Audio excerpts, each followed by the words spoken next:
Welcome once again to Auto Mundial, the weekly home of all the latest motoring news and reviews. This week, the Lamborghini Huracan is no more and Lamborghini has a replacement. But can it fill its predecessor's sizeable shoes? We've also got a new entry-level electric city car from Kia.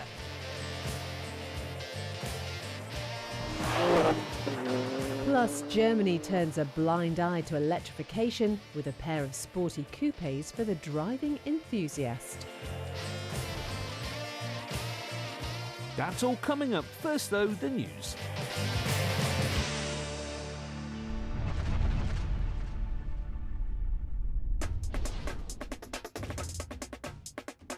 In 2022, Mercedes shipped its Formula One-inspired AMG 1 hypercar to the Nürburgring Nordschleife, managing to set a road-legal production car lap record.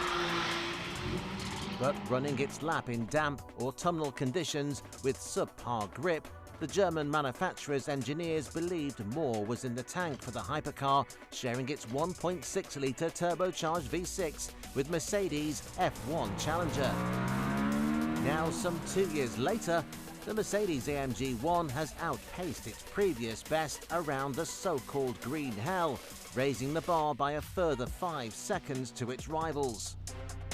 With German racing driver Maro Engel behind the wheel, the car ran a 6-minute 29-second lap around the near 13-mile course, a time rivaling many race cars. AMG 1 may well have just set a new benchmark for production cars around the Nürburgring, but the three-pointed star now has a target on its back that the likes of Porsche, Ferrari and McLaren will all be aiming for.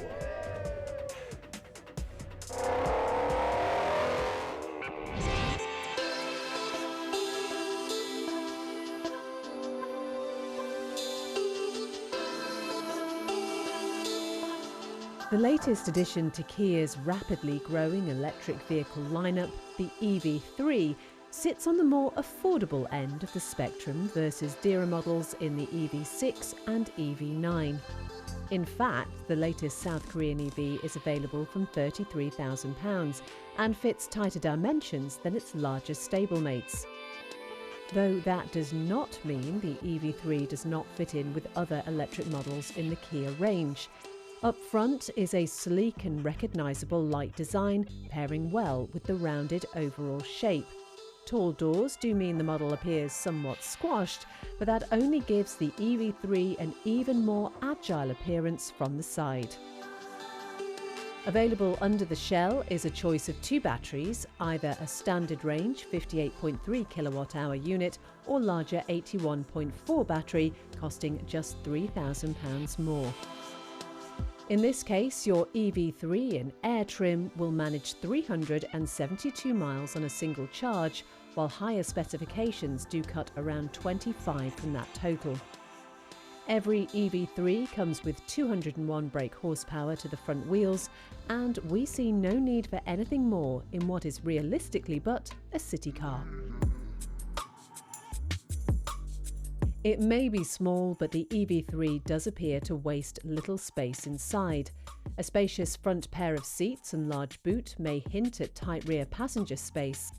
And whilst headroom won't exactly wow you with the sloping roofline, legroom does seem to be accommodating to most adults.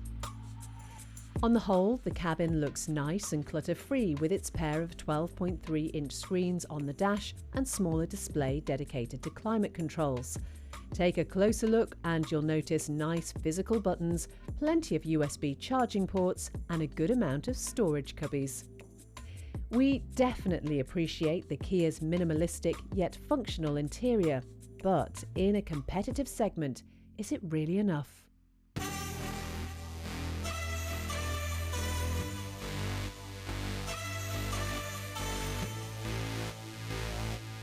Hoping to prove the contrary is Volkswagen's similarly named ID.3.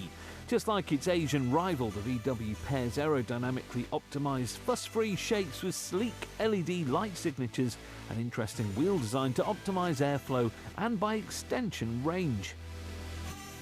Despite all the efforts, a smaller 77 kilowatt-hour battery in the range-topping ID.3 Pro S means the Volkswagen does not quite match the Kia on single-charge mileage.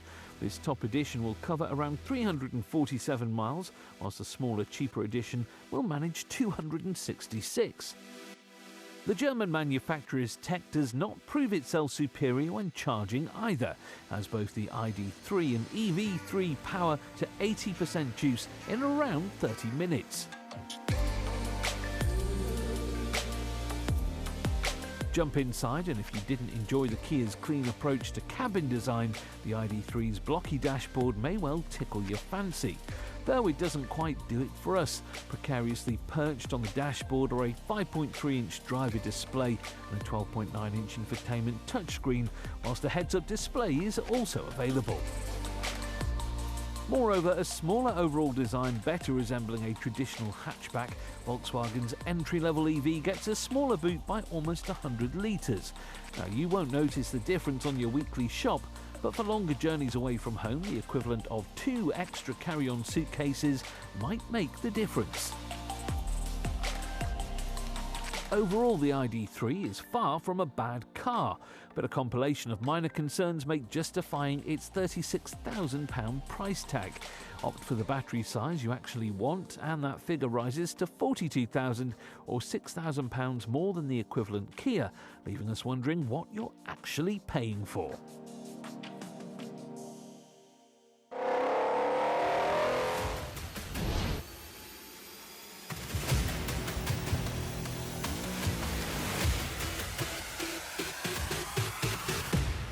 Since the turn of the century, Lamborghini's supercar lineup has been split down the middle, with 2 main models on offer. For the loud and brash with little concept of budgeting, there was a large V12-powered range topper. Over the last decade, that model has been named the Aventador and is no doubt sitting on most young petrolheads' walls right now in poster form.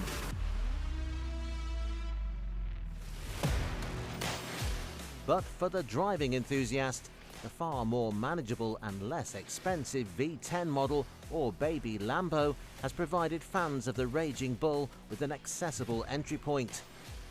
That split began with the Lamborghini Gallardo. Marketed for a decade between 2003 and 2013, the Gallardo benefited from its Audi underpinnings, becoming one of the first Lamborghini models you might dare describe as practical. Though it does still feature a fire-breathing V10 under the engine cover capable of draining a tank in a matter of minutes. Throughout its tenure, the Gallardo was available in a wide variety of formats, from all-wheel drive to rear-wheel drive, from coupe to convertible and from automatic to manual. But presenting here is the most extreme of the bunch, the Super Trofeo Stradale.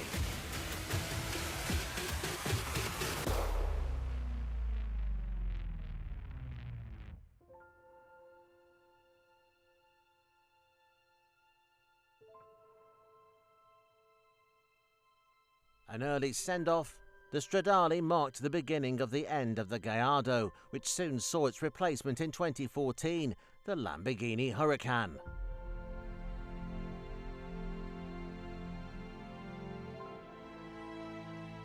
This Italian wedge immediately captured its audience with greater refinement over its predecessor, further pushing the Baby Lambo's usable nature.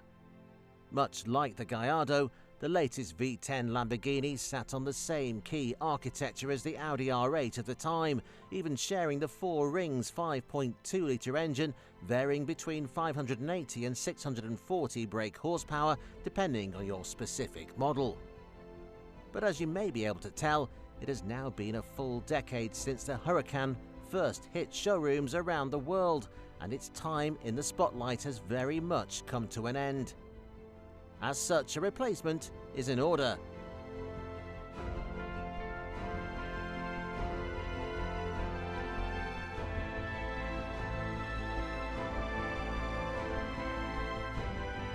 Sadly though, with emissions regulations coming down harder and harder on large capacity, naturally aspirated engines, the days of singing V10s powering raging bulls are long gone, as in the Huracan's place, is this. The Lamborghini Temerario is the latest baby Lambo and, unlike its predecessors, it only gets 8 cylinders. Fear not, however, as thanks to hybrid technology and turbocharging wizardry, the newest model manages a whopping 920 brake horsepower. That all comes from a 4-litre V8 with a pair of turbos strapped on and a trio of electric motors. Oh, and if the end of the tuneful supercar has you in tears, this particular V8 will reach the dizzying heights of 10,000 RPM. Plenty for a high-pitched sing-song. Visually, the Temerario definitely adopts design touches carried over from the Huracan with its flat front end and compact dimensions. But it also brings forth far sleeker and intricate details that set it apart from earlier cars. However, the rear end's gaping exhaust pipe does make us wonder if the styling team took a long lunch before getting to that part of the car. A smaller engine sitting behind the cabin means you get a bit more space behind the seats for storing the odd bag or jacket. The rest of the interior is just as overhauled as is the trend in the modern automotive industry, screens are certainly prominent inside the latest Lambo. Lovely trim materials and edgy fighter jet-inspired lines are very much a given in Lamborghini models, and this car does not disappoint. Dropping its iconic 10-cylinder engine in favour of a hybrid setup, we do wonder if the Temerario will be just as popular in 10 years as the Huracan and Gallardo. But if losing the V10 means Lamborghini can keep producing its V12 models, we are happy to make that compromise.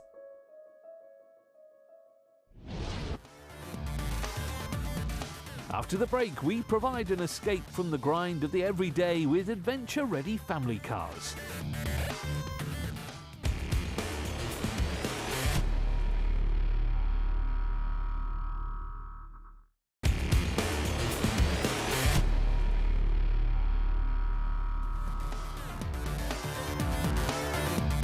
Welcome back. Coming up, we find out if the new Audi RS3 can take on the BMW M2 in the hearts of driving enthusiasts.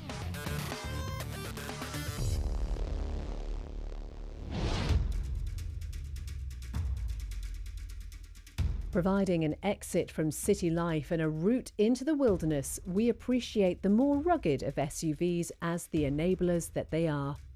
Earlier this year, Subaru launched an updated version of the Forester in America with strapping looks, plenty of space for storage, and commendable off-road ability. But now the Japanese marque's outdoorsy transport tool has a rival stateside.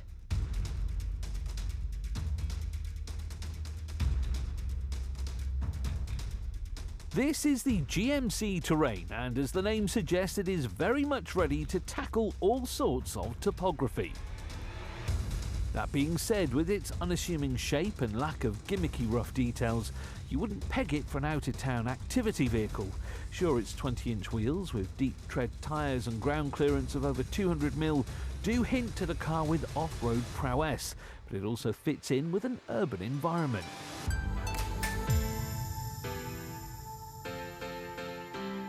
And the same is true inside, as large windows and a panoramic sunroof make for an airy cabin covered in nice upholstery even on this entry elevation trim level. As much as the bog standard edition may look the part, those truly looking to test the Terrain's off-road ability will want to select higher specifications available with all-wheel drive and scrapping the CVT gearbox. On those models you get an 8-speed automated to a turbocharged 1.5-litre 4-pot for around 175 brake horsepower and 200 foot-pound of torque. Certainly nothing special, it should be enough to take on the simpler climbs when exploring Mother Nature. With 800 litres of boot space, there is plenty of room for luggage if you do decide to escape the daily rush of city life. Overall, the GMC Terrain does have all the attributes of an adventure-ready SUV, though it still gets a number of fancy frills, helping it to fit in with a more urban crowd. But how does it compare with Subaru's newest Forester? Well, straight off the bat, you can see that the Forester suits a suburban environment just as well as the terrain. In fact, a boxy shape combines small details with an extended ride height to provide an almost estate-esque visual appeal. We might even compare it to the likes of an all-road Audi Avant. But take it off the beaten track and the Subi will do what it does best: take on dirt and dust as if it were tarmac. Pumping out 180 bhp, it's more powerful than the GMC's unit, but most of the Boxer's additional capacity goes into its durability and capabilities, getting twice its rival's towing capacity. Inside, that durable personality continues to show with what is a massive boot with rough and ready plastic easy wipe upholstery. Move up into the driver's seat and those wipe-down materials merge into a rather nice cabin, though we do think the somewhat flattened seats and, in our experience, laggy Subaru Starlink infotainment system struggle to compete with the more upmarket GMC's interior. Certainly the fancier of the two adventure vehicles, the GMC Terrain is slightly more expensive than the Subaru Forester, though the latter starting at $29,700, the price gap to the former's $31,500 is far from a chasm. However, that price gap will increase once you select a trim level with all-wheel drive on the GMC. Therefore, if rugged capabilities are top of your priorities list, the Subaru will surely offer you better bang for your buck.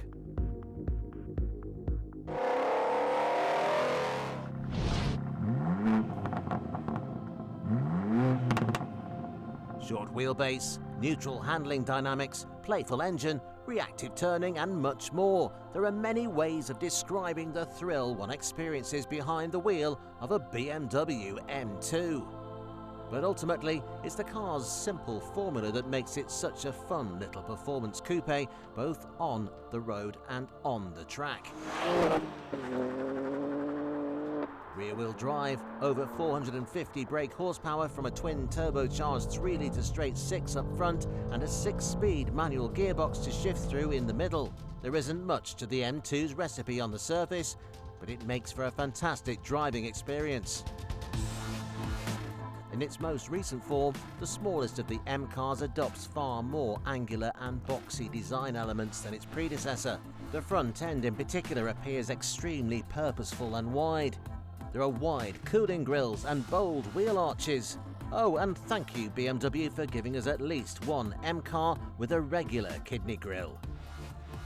The M2 formula may well be somewhat old school in its approach, dropping the fancy dual-clutch gearbox and all-wheel drive capabilities of other fast saloons, but inside it is a whole different story. In this high trim level edition, carbon fibre lathers the cabin from head to toe, and whilst the dashboard may look good with the lightweight detail, we have reservations about the comfort of these harsh bucket seats.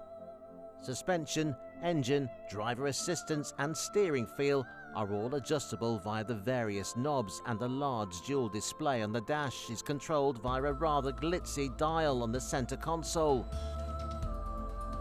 In today's world of hyper-efficient daily runabouts and performance models harnessing the power of heavy hybrid tech, the world of playful sports cars is rather limited, but there are still a few models capable of rivaling Bavaria's best in 2024. Hitting the market at £66,500, the M2 is far from cheap, leaving plenty of room to undercut the sporty coupe. Indeed, Audi facelifted its compact A3 hatchback early this year, and sitting at a very round £60,000 is the all-new RS3. Whilst an all-wheel drive hatchback with flappy paddles may not sound quite a driver-oriented recipe, the Audi RS3 is no doubt a worthy contender to BMW's two-door coupe. Under the surface lies one of the last 5-cylinder engines in existence. The 2.5-litre TFSI unit pumps out a commendable 400 brake horsepower and whopping amounts of torque for a throaty engine note and swift acceleration. Despite its smaller power figure, the Audi will reach 62 from a standstill in 3.8 seconds, 0.3 faster than the BMW, surely a testament to Audi's long-developed Quattro system. Inside the RS3 is very much a derivative of the standard A3.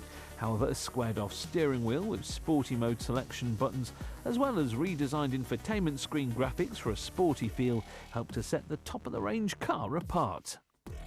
In fact, the regular model also gets a closed-off dynamic cabin with premium upholstery and window design that attracts a driver's attention to the road ahead. As such, you may not quite get the same sense of occasion as on board the Beamer. Overall, the Audi RS3 and BMW M2 are two different performance cars. Where the Four Rings is all about putting as much power to the motorway on-ramp and cruising in comfort, the M2 is more of a feral animal to tame, guiding you to back roads that reward you for keeping it in check.